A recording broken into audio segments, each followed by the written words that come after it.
ที่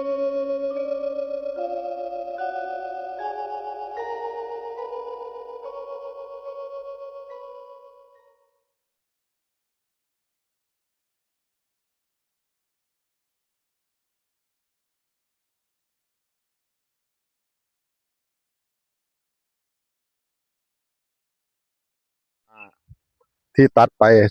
ปรากฏว่าเอฟซีถือกันหลายสายพระ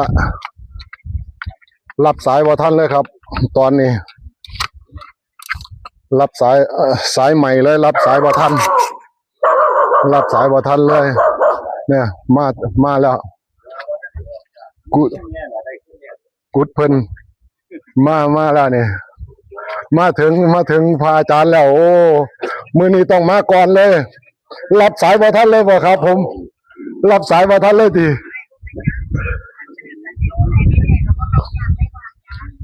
รับสายว่าท่านพระอาจารย์รับสายว่าท่านครับนมัสการครับหลวงตาท่านเอวออกใช่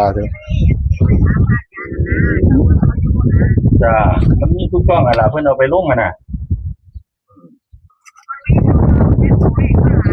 มันหลายแต่ว่าอาจารย์นี่ให้เรียกว่าหลายดอกอาจารย์อื่นนี่ให้หลายเด้แต่พระอาจารย์นี่ให้เรียกว่าหลาย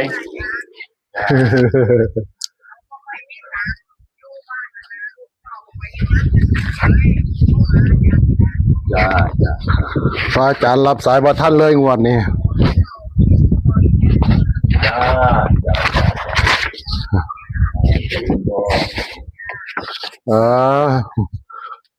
รับสายว่าท่านเลยบอกครับผมหลายแล้วเขาทั้ง3ตัวเห็นบอกที่ผมบรรยายไว้เห็นว่าโตๆเนี่ยเนาะแม่นบอกถ้าคนฉลาดเนี่ยมันเอา6บ้าง6กับพุ่นเนี่ยได้ตรงเปี้ยเลยเนี่ยผมบอกเตาดีท้อมือนี่รับสายใหม่เบิดนั่นแหละเพราะว่าเนี่ยวางเบอร์โทรไปเด้อผมไม่ได้วางเบอร์โทรผมไปผมเขาบ่โทรหาผมแล้วขออนุญาตเด้อครับวางไว้เด้อครับวางไว้มันโดนน้ำตัวนี้มันสิตายแล้วน้ำหงมันโดนน้ำจ้าพอได้เป็นแนวทางอย่างจังซี่ล่ะพอดีได้มาใกล้แล้วนะก็เลยว่ามาเพิ่นแล้วล่ะปานนี้เลขคำนวณนี่มันบ่โดนหน้าว่าซั่นดอกก็เลยฝากได้มาแวะก่อนหมู่ก่อนหน้าว่าซั่นดอกบ่ที่แล้วมาหลังหมู่มาหลังหมู่ติมาหลังหมู่กับเขาซ้ำงวดที่แล้วเนี่ยเขาหลายเลยครับผมเลขมันตรงกันหลายเขาหลายโอ้เลขคำนวณเลขฝันเลขคำนวณทั่วที่ทั่วแดนดีนะมันตรงกันเลขเก่าหาเนาะอาจารย์ก็ยังคำนวณได้เนาะ58 59เนาะแม่นบ่ล่ะครับผมเสียมีผมแล้วบ่ได้คนเดียวผมบ่ได้ซื้อจักบาทนะหาให้แต่เขาทุนก็บ่มีแม้แต่ค่าน้ำมันรถยังสิบ่มียังสิงมไปเล่นเลขนะเล่นเบอร์นะเพิ่นอีกก็บ่ได้แล้วเดี๋ยวเบิ่งก่อนจดไว้แล้วแม่นบ่พระอาจารย์จัดการเรียบร้อยแล้วเอาให้มันเก่งจังซั่นน่ะ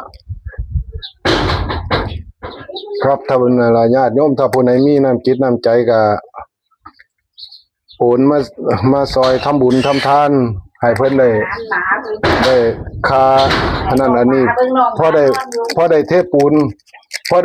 หน้าบ้านนี่เทปูนวางนี่ครับผมเรียกซี่พอได้เทปูนปูกระเบื้องวางนี่ให้ขึ้นมาแน่นี่วางโฮมนี่ถ้ามีน้ำจิตน้ำใจมีจิตศรัทธาให้ติดต่อทางเพิ่นมาเลยบ่ต้องผ่านผมดอกให้ผ่านมาหาทั้งพระอาจารย์เลยเบอร์โทรเพิ่นก็มีFC สุผู้สุคนก็ดีผู้ได้โชคได้หมานนำเพิ่นปัจจัยคนละนิดคนละน้อยบ่จำเป็นคนละหมื่นคนละแสนดอกคนละ10 บาท20 บาทนี่ก็สิเทกระเบียงโอ้ปูกระเบื้องมันก็บ่กี่ตารางเมตรอยู่นี่เนาะแม่นบ่ได้โทรใหม่แล้วเนาะฮัลโหลจ้ะลืมบอกว่าเซรัตดาโตเซรัตดาฮะ สิบอกว่าซื้อละจ้า จ้า บ่ได้บอกซื้อพระอาจารย์ว่าสิทำพระอาจารย์แล้วเบิ่งดวงได้บ่เบิ่งให้แน่ได้บ่ บ่เบิ่งดวงเบิ่งบ่ได้ บ่เบิ่งบ่ มีแต่อันครับเป็นจังพวกมีแต่สวดบูชาโศกต่อชะตาบูชาโศกนะแล้วก็พวกเอาลูกเอาผัวเอาเมียขึ้นจังซี่นะอาจารย์เฮ็ดว่าใจอยากสิถามค่ะบ่มีดวงมาลอตเตอรี่ก็สิบ่ซื้อลอตเตอรี่นะสิซื้อแต่ได้ดินอย่างเดียว จ้า บ่ได้ซื้ออาจารย์บอกเรื่อยๆถึงเรื่อยๆก็สิโอนให้เรื่อยๆนี่ล่ะ จ้า แต่ละคนก็จังซี่ล่ะแต่ละคน จ้าเจริญพร โทรได้ตอนไหนก็ตอน11 โมงสิสันเพลมันบอก โทรได้แต่ตอนกลางวันกลางคืนบ่ต้องโทรเด้อ จ้า จ้า จ้าสวัสดีจ้า เจริญพร จ้า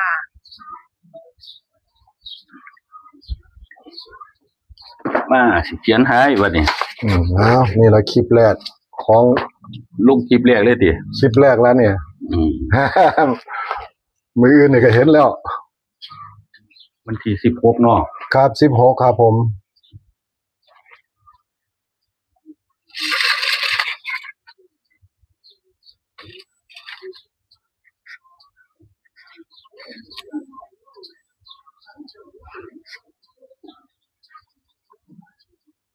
16เดือน7เนาะ7กรกฎาคม 6/7เพราะมันเป็นเดือนกรกฎาเดือนนี้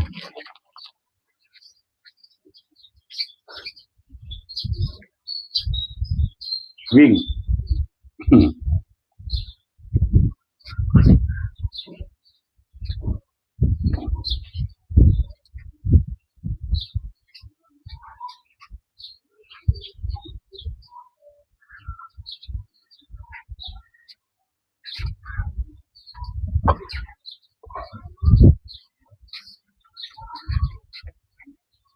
3บนล่าง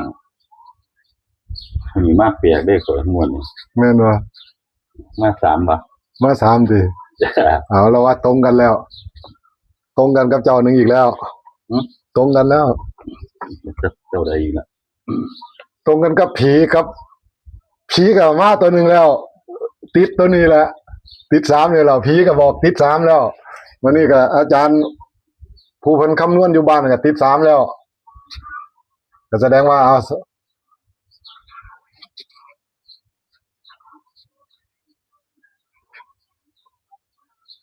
แต่เบิ่งว่าพระอาจารย์ปล่อยออกมามันสิตรงกันกับเพิ่นนั่นอันนี้บ่คือเก่า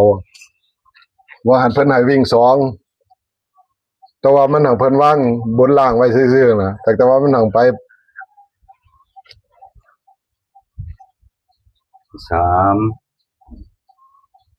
แต่เบิ่งสิมี3อย่างสิคือกันบ่ บ่เห็นว่าเลขคำนวณต้อง 38 เอาแล้วว่า เอาแล้วว่าวันนี้ระเบิดอีกวันนี้วันนี้จังอีกแล้วครับผมจังอีกเอาเลยเด้อบัดนี้ FC เอ้ยม่วนนี่เฝ้าลอตเตอรี่ออกเฝ้าหาเลยเด้อคนเลยเด้อ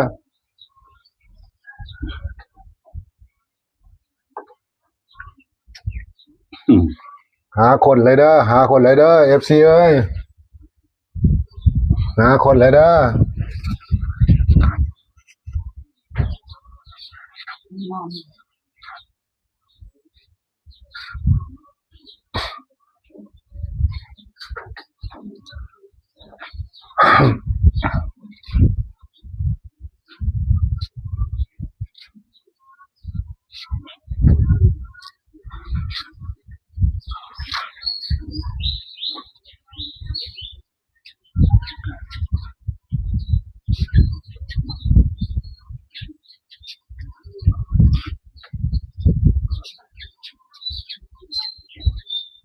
จักมือ2มือนี่ก็สิมีญาติโยมซอยเข้ามาแน่ล่ะว่าเนาะพอได้เทปูนแล้วว่าเนาะบัดนี้ นี่ล่ะบอกให้แน่ผู้ใด ผมก็พยายามบอกไปในคลิปจังซี่ล่ะครับจังไดก็ให้เพิ่นได้ซอยนะพอได้เทปูนมันก็บ่กี่ตารางเมตรได้น้อยเนาะ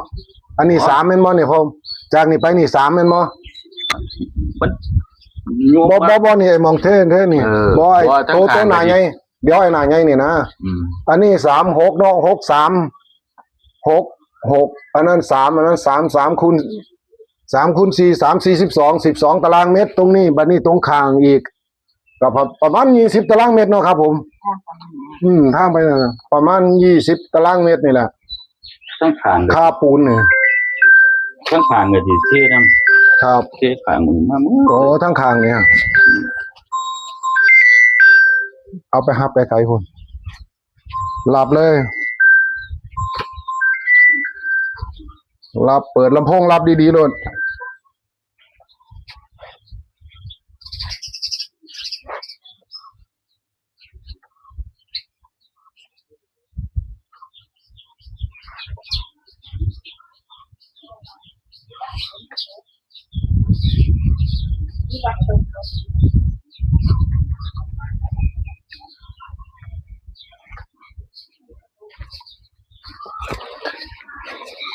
เขา3ตัวอีกเด้องวดนี้อ๋อบัดนี้ เข้า3ตัวอีกใครแน่เนาะ อ้าว สาธุเด้อ3ตัวตรงๆเลยเด้อพระอาจารย์เด่นศูนย์ไว้ให้ ตัวนี้ได้ล่ะ30 นี่เห็นบ่พระเพิ่นมาไอ้พระพนะอันนี้ผี ฮะ อันนี้ผีนี่ เอ้าคือมาให้ตัวเดียวกันเรียกกันน่ะ นี่ข้างแรกผี นี่สูตรคำนวณเขา อันนี้คำนวณตัวเดียวกันนี่ เห็นไหม มาแต่ คนละอำเภอคนละจัง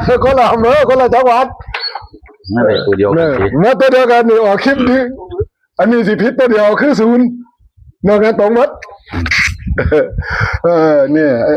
วันนี้ FC เบิ่งด้วยเนี่ยยืมนี่ของพระอาจารย์ครับผมนี่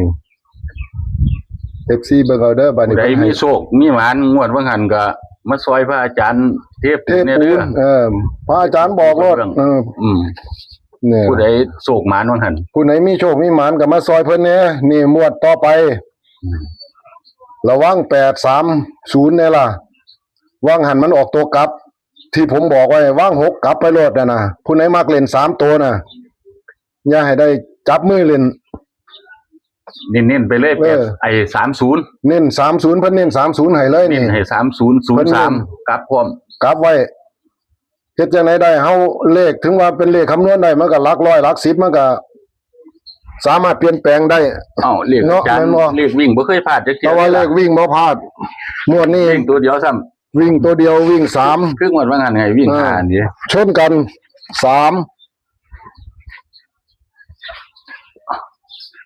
เนี่ยบนล่างใส่เอาให้ได้ ซื้อบุญลาง ครับบนล่างใส่เอาเลยนี่เบอร์โทรถ้ามีหยังก็ติดต่อมามีจิตศรัทธาใจศรัทธาสิได้มาเทปูนเทปูนเทกระเบื้องเนาะแม่นบ่นี่วางนี่แหละครับ ผมนี่นา อ้อมพุดผู้แล้ว กุดเพิ่นนี่วางนี่มันโตสำคัญแล้วก็กุดเนี่ยทางไปห้องน้ำเนี่ย อ้อมพุด นี่ทางไปห้องน้ำนี่ยังกำลังแค่อยู่ แต่ว่าหน้าบ้านวางนั่นเพิ่นวางหน้าวัดวางนั่นเพิ่นปลูก แตงปลูกหยังไว้ปลูกพริกปลูกหยังบักเขือว่านั่นเพิ่นก็ปลูกไว้ให้แม่ออกเขาได้เบิ่งได้แง่อยู่เนี่ยทางขึ้นวัดเพิ่นก็ยังบ่ทันมีถนนหนทางเขาเลยในว่างนี่บ่ทันมีหยังย่างแคะเขามาเพิ่นก็พยายามหาแนวฝากแนวต้อน FC เอ้ยสุผู้ทุกคนการทำบุญทำทานผู้ละนิดผู้ละน้อยซอยกันมาก็บ่ได้เรียกร้องดอกสิ่งไหนมันดีๆกับเฮาเป็นญาติเป็นโยมมีจิตศรัทธาก็คอยกันบริจาคซอยกันมาผู้ละ5ผู้ละ10เดี๋ยวก็ได้ดีเองเนี่ยเบอร์โทรติดต่อเพิ่นเนี่ยครับผมเบอร์ติดต่อเพิ่นเด้อทางช่องของผมคือช่องอาจารย์ออดพระเฮงครับอยู่ในโลโก้นั่นล่ะ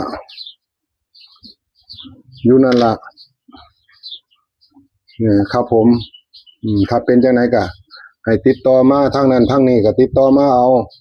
แต่ว่ายามคืนอย่าไปรบกวนเพิ่นเด้อถ้าของใจยามไหนก็ยามตะเว้นเนี่ยเบิ่งเวลาเพิ่นอันนี้เอาหลีกเลี่ยงให้เวลาเพิ่นแน่ บ่คือโยมเด้พระเพิ่นมีเวลาของเพิ่นการสวดมนต์ทำวัดทำว่าถ้ากิจบ่นิ่งอีหยังเพิ่นก็บ่ได้คือกันเด้เอ้า บ้านสุดท้ายล่ะ อ้าวเกิดขอให้ญาติโยมผู้ที่ได้เข้ามาเบิ่งคลิปของพออดพาเฮงเนาะ ครับผม ขอให้จะมีขอให้มีแต่โชคแต่ลาภสมหวัง